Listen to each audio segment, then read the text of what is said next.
According to the Book of Mormon, if you want to know it's true, read it. Pray with a sincere heart, authentic intent to know if it's true, and God will show you that it is.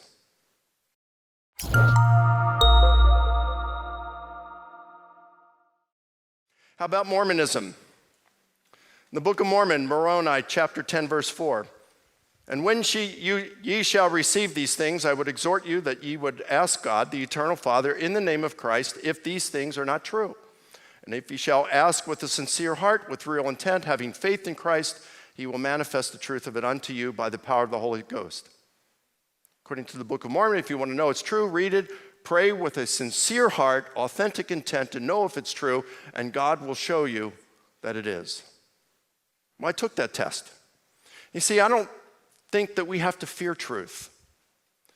What we do and what haunted me, and what still does at times, is that my biases will get so much in the way of my journey that it will prevent me from discovering truth and cost me eternity. We don't have anything to worry about when it comes to truth. Seek truth and find it, no matter where it leads. So I read a significant portion of the Book of Mormon, prayed with sincere heart, and I believe God showed me it's false.